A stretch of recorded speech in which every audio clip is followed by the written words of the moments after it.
Very good morning and welcome to all the racing enthusiasts out there who are joining us to watch this pre-recorded preview.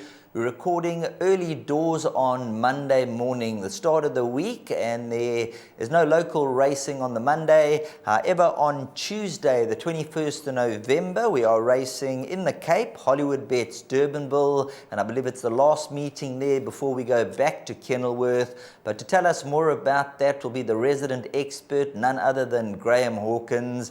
Firstly, Graham, how are you doing? And then secondly, last meeting at Durbanville. Last meeting at Hollywoodbets Durbanville for a while. We head back to Kenilworth on Sunday for the Punters Cup. So we've been at Durbanville now for quite a few months.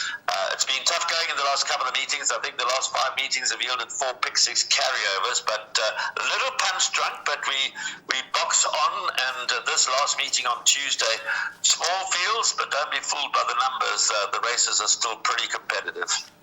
Let's get straight into the action with race number 1 due for 12.55, and Graham Hawkins' suggested bet for the day is the bar pot, so we'll slide through those selections and then we'll give you the full rundown at the end of the meeting. Looking at the first race, they have number 6 Quick Trip at 5-2, along with Trey Schick, number 8, and then we go to number 3 Nile the Boss at 7-2. Number 4, Tequila Sky, 4-1, and after that it's 8-1 and better. Graham, who would be your first selection? I see you've gone with numbers 3, 6, and 8 in the bar part, but which would be your first one? I think my top choice has got to be number 8, Trey Schick. Grant Van Niekerk and Justin Snaith were in very good form again over the weekend. Justin had 4 winners, 3 of which were ridden by Grant Van Niekerk. Trey Schick finished comfortably clear of Quick Trip when they ran behind school policy on the 21st of October. But that was Quick Trip's first run since June, so she might have tightened up a little bit. There shouldn't be too much to choose between Trey Schick and Quick Trip. They're both drawn a little awkwardly. Small field, but trappy and competitive races throughout. They're drawn 6 and 8, with Trey Schick drawn worst of all. So these two look to be the top 2 choices, but healthy respect for number 3, Nile the Boss. Penultimate start, ran second to Give Me That Pearl. Last time out was 5th behind Princess Izzy, but Princess Izzy came out on the weekend and followed up again, so that form is looking pretty strong. And then Tequila Sky was second behind Japanese Rose, and again, Japanese Rose followed up over the weekend, so that form has also been given a bit of a boost. So those look to be the top 4. Some respect for number 1, Fanny Campbell, and number 2, Listen to the Ocean. Only 8 runners, but 6 of them have winning claims, but I'm going to go with number 8, Trey Schick. But I'm taking no chances in the first leg of the bipod, going 3, 6, and 8, hoping to obviously double up. But not my firm first choice. My first choice would be number 8, Trey Schick. I'm with you on that one. Rather be safe than sorry. So put the 3 runners in the opening leg of the bar pot. Moving on to race number 2, which will be the opening leg of the place accumulator over 1,600 meters.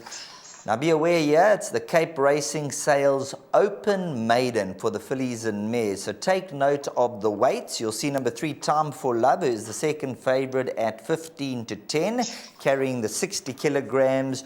You have the odds-on favorite, number 8, Lickety Split, 9-10, carrying 57. So there's a 3 kg swing between them. And then, Graham, the outside money's come for number 7, Grandiosa, with 51.5 on the back, from 10-1 down 6 and 7-1. Last 2 runs much better for number 7, Grandiosa. Still not strong enough to win a normal maiden plate, but as you've mentioned, this is an open handicap maiden with Grandiosa carrying just 51.5. She ran 9 lengths off Fatal Gem last time. Fatal Gem came out to win, or dead heat, with Princess Izzy over the weekend. So watch for improvement from number 7, Grandiosa. Off that bottom weight, she could well trouble the top 2 in the market. A late declaration, number 8, Lickety Split, will get blinkers. That's been declared. She's been runner-up in her last 3 starts behind De Janeiro. Could it be an Andy's girl? Gets the blinkers. Like Trey Schick in the first race, represents Grant Van Niekerk and Justin Snaith combination. Like Trey Schick in the first race, she's drawn outside of the 8 runners, but she certainly has all the form. Number 3, Time for Love, is interesting because she made a late start to her racing career. She debuted in August as a 4-year-old, so she clearly had problems earlier in her career. But Richard Faree goes well for the Harold Crawford Michelle Ricks combination. He's taken the ride. She ran second behind Fatal Gem, so she was about 7 lengths in front of Grandioso. Obviously, that was a different weight term, so Grandioso should finish a lot closer to Time for Love with just 51.5 in the back. But you've got to feel that nonetheless, number 3, Time for Love, should still finish in front of Grandioso. But again, I'm taking no chances. On paper, it looks a match race between Time for Love, the 4-year-old, and Lickety Split, the 3-year-old. 3 kilos Time for Love has got to concede, as you've mentioned. But I'm going to put both into the buy pot, and I think Grandioso is probably the right horse in behind those. Then we move along to race number 3, and I'm afraid things don't get much easier. Another open handicap over the 1,600-meter trip, where they have the favourite number 3 from the Vaughan Marshall stable with 60.5 kilograms on the back as the favourite. You've gone with numbers 2, 3, and 6. Take it away, Graham, for the third. Has been knocking at the door very loudly, but as you say, this is an open handicap. It's a maiden handicap, 60.5 on its back, and Apache Chief for Eric Sands has got 61. For that reason, I'm marginally in the camp of number 6, Flash Lightning, as my top choice. Pete Porter stable has been going along well. Craig Bantam has ridden the Son of Visionaire in its last 2 starts, with third behind Master of Paris and third behind Get Impressed. That latter form line has been franked. Now, the key here is obviously Flash Lightning showed very little early in its career, but was then gelded, reappeared as a gelding on the 10th of October. And those 2 runs since being gelded have been pretty good, and receiving a bit of weight from Apache Chief and Norshon could be the deciding factor. So I'm going with number 6, Flash Lightning, as my top choice. Little to choose between numbers 2, Apache Chief, and 3, Norshon. You'll get a good run out of Norshon. Seldom runs a bad race, struggling to get into the winner's enclosure. So I'm going to go with 2, 3, and 6 in this leg of the buy pot. Lesser chances to number 8, Renowned, and long-time maiden number 10, Run Rudolph Run. And then off a low weight, number 7, Cosmic Captain, could well improve sufficiently. Showed pace last time out, carries just 53.5. Could show sufficient improvement to get involved in the trifecta and quartet action. My top choice, number 6, Flash Lightning, 2, 3, and 6 in the third leg of the buy pot. Well, I'm glad you mentioned number 7, Cosmic Captain, because that's my Shruti in the race at around 14-1. The question for me was stepping up to the 1,600. A horse who likes to race up handy has just been fading out late on. If going the mile, could certainly be in the money. Absolutely. The last 2 runs have been better, gets the weight.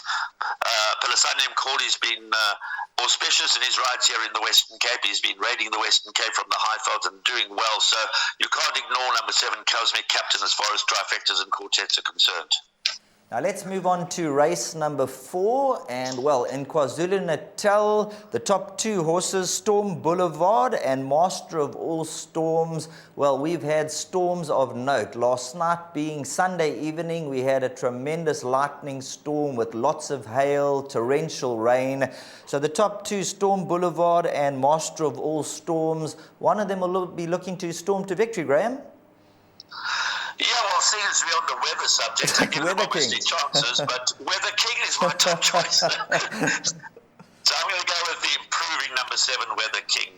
Again, I'm not taking too many chances in this leg of the bipod. I know it's small fields, but they're trappy. I'm going to include all of numbers 1, 2, and 7 in the 4th leg of the bipod. But Weather King at around 7-2 will be my top choice. A 3-year-old son of Twice Over is getting a little bit of weight from Master of All Storms. Rather, from Storm Boulevard gives a little bit of weight to Master of All Storms. Nothing much to choose between the 3 at the weights. But I do like the fact that Weather King is improving rapidly. And that wasn't a bad run behind Epicleros last time. So I think this one will continue to improve. Ran its best race over the course and distance. So marginally in the camp of number 7, Weather King. But Master of All Storms also suddenly improved last time out when stepped up to 1,800 meters, suggesting that going 2,000 meters will be no problem. He's drawn in gate 1. Raymond Danielson takes the ride for Glenn Cotson. So clearly, number 1, Master of All Storms, has got to have a bright chance. Storm Boulevard ran behind Avignon last time out, and strictly on the form of that run should have the measure of Weather King, but I think Weather King is improving improving quite rapidly. And Storm Boulevard does seem quite limited and has the 61 to lump, but he'll win a maiden, and this could be his day, number 2, Storm Boulevard. So 1, 2, and 7 for the bipod. 7, my marginal first choice. Number 3, He Knows, gets the services of Richard Faree, so he'll have his supporters, but on the penultimate run, He Knows should be comfortably held by number 1, Master of All Storms. Gold Jet, that was a better run behind Epic Kleros when going this track and trip, the daughter of Gold Standard. And here again we have a filly carrying 51.5, so receiving plenty of weight from Master of All Storms, Storm Boulevard and Weather King. So if you're looking for that trifecta quartet horse in a small field just to up that potential dividend slightly, then I'd be in the camp of number 5, Gold Jet, to find the frame. A trappy little race over 2,000 metres. The pace is going to be key. It's going to be significant. They could dawdle along, and that could affect the outcome. But I'll throw in my lot with number 7, Weather King, but not with a great deal of confidence. Clicking along to race number 5, which will be run over the distance of 2,000 metres. Yeah, you're going with numbers 4 and 7. This horse, number 4, Gentleman Joe, I was quite strong on him last time out. The money came. He ran second to Right Royal Mo. That was over 1,600. He's a horse who ran just over 5 lengths behind the Hollywoodbets Durbanville winner, Winchester Mansion, where the average rating was at 88 on the 25th of June, once upon a time. So he's a horse who hasn't won in a long time. Could this be his day to shine? 661 days since he last won a race, but he's been a model of consistency in defeat, and he certainly, Sheldon, deserves to win a race. His recent form is strong. Second to Rule of Thumb, third to Katsu, close second behind Right Royal Mo. Looked as if he was going to come through and win that race when, as you say, was heavily backed down to 17 to 10. So number 4, Gentleman Joe, does set the standard, but I thought that Epic Kleros' maiden win when stepping up to 2,000 metres and beating Foudre was quite eye-catching, and the conditions of this race suit her, and she is the best weighted, so I'm going to respect number 7, Epic Kleros. That'll get my top choice ahead of number 4, Gentleman Joe. I just worry that Gentleman Joe's forgotten how to win, so I'm going with numbers 4 and 7 in this leg of the bipod. But 1 or 2 others are deserving of a mention. Number 1, Avignon, certainly could follow up in this sort of field. And number 8, Exceeder, showed a return to form last time, went second to Priceless, but on the Katsu form should be held by Gentleman Joe. So Epic Kleros, she could be equal to the task. She's receiving 7 kilograms from Gentleman Joe. She's well weighted in terms of the conditions of this Cape Sea Stakes race over 2,000 metres. So going with number 7, Epic Kleros, ahead of number 4, Gentleman Joe. But like you, I wouldn't be surprised to see Gentleman Joe in the winner's enclosure, and he certainly wouldn't be winning out of turn. Well, Graham summarised that perfectly between numbers 4 and 7. So you be the judge, choose which one you're going to go with, and hopefully you're on the right one on the day. Then on to race number 6, which is over 1,000 metres. Numbers 3, 4 and 7 for Graham in the bipod. And just catching up with the betting, they have number 7, the recent maiden winner, Major Apollo, at 22 to 10. Number 5, Bonanza at 3 to 1, along with number 3, William West, around 33 to 10. And then 9 to 2, number 4, Wordsworth. 3, 4 and 7 should see us through the 6th race, Graham? Hopefully. Obviously, I've left out number 5, Bonanza, which is clearly a runner on the strength of its last 2 performances, went second to Jury Duty and second to Wordsworth. This race features a rematch of William West, Wordsworth and Bonanza. They ran first, second and third in a similar race over this track and trip on the 24th of October. And on that occasion, Wordsworth was winning his first race in a very, very long time. He's now only won 2 from 47, but he's in a good space, and he gets a chance here to follow up. He is 1.5 kilograms worse off with William West and Bonanza, but I have a feeling that he could confirm that form and bow out of this Durbanville season on a high. William West is a 3-year-old. He finished marginally behind Bonanza. One would suspect that William West has got slightly more improvement to come than does have Bonanza, who's a 5-year-old, and William West is a 3-year-old. Last time out, Bonanza was drawn in gate 3. He's now in gate 5, and on that occasion, William West was in gate 7 and is now in gate 3. So given the slight better draw this time around. William West could well finish ahead of Bonanza, so I'm going with 3, 4, and 7, and leaving out number 5, Bonanza. 7 is interesting, if only because Richard Faree, last time out he rode Bonanza, and he's got off Bonanza to ride Major Apollo, whom he rode to victory in the maiden. Now, obviously, Richard Faree must have felt something. He is stable companion, of course, to Wordsworth. He is a young 3-year-old recent maiden winner carrying 61.5, which is the same waist that his fellow 3-year-old William West has got, whereas Wordsworth and Bonanza have got 54 and 55.5. So this may be a small field, Sheldon, but it's not clear-cut. Number 1, Axel, certainly has a bright chance. Was a short-head second to Slim Yanni in Port Elizabeth last time out. But if you go back in his form line, ran second to Jury Duty, beaten only 3 parts of a length, and Bonanza was beaten a length by Jury Duty. So certainly as far as the pick 6 in the jackpots are concerned, you cannot ignore number 1, Axel. It's a very, very tricky little race. And at least 5 of the 7, perhaps to a less extent, Wiley, Jack and Rock and Tommy make a less appeal, but the other 5 all make some appeal and have claims to finding the winner's enclosure. So from a jackpot and pick 6 point of view, you've got to go pretty wide, but I'm hoping that 3, 4 and 7 will get me through the bipod, and 4 would be my top choice. Rightio, 2 races left to negotiate, 2 hurdles to go. Races 7 and 8 if you're looking to play the last double on the Hollywoodbets Durbanville card. In race 7, at the early time of recording, you could take out number 4, Rod the Mod. So only 6 runners will go down to the start. They have number 2, RC Blast, the 13-10 favourite. Number 7, Bluff on Bluff at 7-2. And then number 5, Tough Terrain at around 9-2. Now, Graham, this race is a small field, but it looks quite lively. And then when you look at the best weighted column, the 6-1 Shotu is the filly number 3 from the Stewart stable. She's best weighted. How are you playing race number 7 over the 1,000-metre trip? Well, as you said, it doesn't get any easier, even though we've had a scratching, reducing the field to 6 runners. Pork Tavar, let's touch on her first because she is the best weighted. She's won 3 of her last 5 starts, but it does worry me that she faded away so tamely last time out, and whether she's gone over the top or whether the track is now running too fast for her, going a bit too firm. She showed really good form through the winter months, and when the going was a touch easier on the horses. So perhaps Pork Tavar showing signs that her form has come to an end, but of course that's a dangerous statement to make. She could bounce back quite comfortably because her recent form is good. She was well behind Icy Blast and Bluff on Bluff when they met on the 21st of October, behind October Morn. So I'm going to bypass Pork Tavar, but as you said, she is the best weighted and is not without a winning chance. The one thing about this race, Sheldon, is that the pace, I know it's a small field, but the pace is going to stretch them. The Abdicator only knows one way. He reappeared as a gelding on the 29th of October. We thought he might improve. He showed his normal helter-skelter, blistering pace and faded late behind Blue Holly, but he could improve with that. Run under the belt, he's drawn in pole position, and one thing we know is that he's going to ensure that the pace is really on. Rod the Mod is the scratching because that also likes to go to the front, so at least the Abdicator and Rod the Mod won't necessarily be cutting each other's throats, but Icy Blast also likes to go forward, so he'll be in the Abdicator's slipstream. And Bluff and Bluff, well, he likes to come from some way off them, so he's going to turn for home quite a way behind them.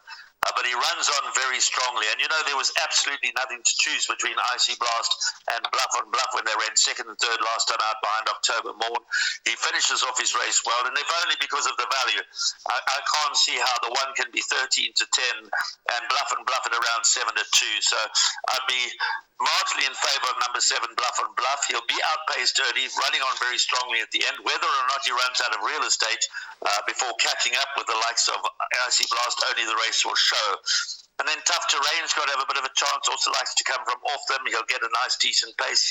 He runs sparingly. There's clearly this 4-year-old son of Karari has got talent, but he's obviously got his fair share of problems as well, but the fast pace will suit him.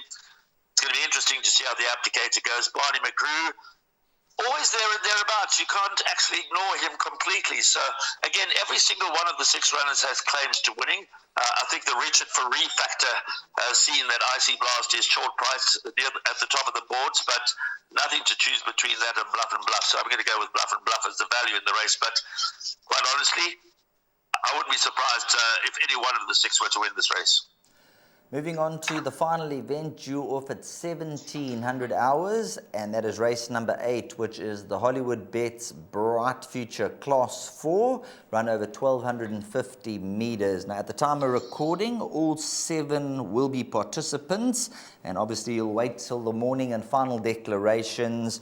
The betting doesn't make it any easier, neither does the form. Number 1, Fort Red, 3-1, along with number 7, Open Highway. Number 2, Masked Vigilante, 33-10. And then you have Hard Winter at 4-1 and Jewel Cat at 5-1. Graham, Fort Red bounced back with a victory, beating Masked Vigilante last time out. So drawn 1 and 2, they're going to be very effective. And then you got the 3-year-olds who open to more improvement. Tells the whole story. Again, a small field, as we've been, repeating the same theme throughout. Small fields, but competitive racing. This is a Class 4 handicap, 1250 meters. Last race due off at 5 o'clock. They're betting 3-1 the field in a 7-horse race, so that tells you that it's very competitive. Fort Red did surprise last time, bouncing back from an indifferent run behind Teflon Man to beat Masked Vigilante. And certainly, again, there shouldn't be too much to choose between them. They go over the same track and trip. They're drawn well in gates 1 and 2. So if you like the one, you've got to like the other. Hard Winter beat Guarding the Wall last time out. That form wasn't done any favors over the weekend. Guarding the Wall was very disappointing. So I'm going to sit on the fence with Hard Winter. Jam ran well behind Fort Red. She was only a half a length behind. So we had Fort Red first, Masked Vigilante second, and Jam third. They all reappear in this race. Not much to choose between them. Betting will tell you that the only one that doesn't appear to have any chance whatsoever is number 5, Fibonacci. 6, Jewel Cat is going to have to step up a little bit on his recent form to be a factor here, but does have pace that could surprise. I'm going to go with number 7, Open Highway, as my first choice. Ran in a race behind October Morn. That was a very competitive field. Yes, has only had the 5 starts. Is only a one-time winner. Formerly trained on the Highveld by Ashley Fortunes. Only had the 1 start for Candice Bass Robinson. But as you mentioned a moment ago, perhaps a 3-year-old does have more scope for improvement. But it's another tough race, and it's a tough way to end a very interestingly tricky race card with small fields but plenty with chances. So my first choice would be number 7, Open Highway. Again, not too much confidence. You've got to like all of numbers 1, Fort Red, 2, Masked Vigilante, and 4, Jam at the very least. And perhaps if you're going to go that wide, you're not going to leave Hard Winter out the final leg of the pick 6. As far as the place accumulator is concerned, I would certainly go with the top 3 in the market. Fort Red, Masked Vigilante, and Open Highway, because I don't think that it's a race where you could take your chances and make a banker even in the place accumulator. Well, as you've mentioned, recent meetings haven't been easy. There's been quite a few results. There's horse number 5, Fibonacci. After winning the maiden, I thought it would be a horse that would probably go on and win another race or 2, but just seems to have absolutely gone off the boil, but seems to have a book of excuses. I'm just going to throw it in the pick 6 just in case. Well, I think, depending on how you're structuring the pick 6, you'd actually want the field in the last leg if you can survive that far. The first leg of the pick 6 is the 3rd race in the card. You could probably get away with 3 horses there, 2 Apache Chief, 3 Norshan, and 6 Flash Lightning. Similarly, in the 4th race, 2 horses in race 5, if we take a chance there with Gentleman Joe and Epi Clearos, and then maybe just the 4 horses in the 6th race, and maybe try and get away with just 2 horses in the 7th race and go wide in the 8th race. That might be a way to structure the pick 6, but as I said, we've had 4 pick 6 carryovers at Hollywoodbets Durbanville the last 5 meetings. I'm not suggesting this will be a carryover, but it's not as easy as it looks. And whatever the results, you're going to drop horses along the way, which is why I've stuck with my favourite bet of all, which is the bipot. Well, your suggested bet, as you mentioned, is the bipot. We're going to bring that slide on screen. And Graham, if you can just go through those numbers for the punters out there. No bankers. The first race is the first leg of the bipod. I'm going 3, 6, and 8 now. The Boss and Quick Trip and Trey Schick, and then 3 and 8 in the next leg. Time for Love and a lickety split. If you go up that leg, then it's going to be a major boil over. So likely to double up, but certainly get through with one of them. Third leg numbers 2, 3, and 6. Apache Chief, Norshan, and Flash Lightning is my first choice. The next leg, numbers 1, 2, and 7, Master of All, Storm Boulevard, and Weather King. Again, Weather King is my top choice. 2 horses in the penultimate leg, the consistent but luckless number 4, Gentleman Joe, up against the best weighted number 7, Epicleros. And in the final leg of the bipod, numbers 3, 4, and 7, William West, Wordsworth, and Major Apollo. Interesting that Richard Free sticks with Major Apollo. He's got a big weight on his shoulder and won his maiden last time out. So that's my suggested bipod. Not going to be easy. Let's hope we've found a few winners. Well, thanks very much, Graham. We always value your input, and hopefully the horses, as you say, small fields but tough racing. Thanks very much. Take care, and we'll chat to you soon.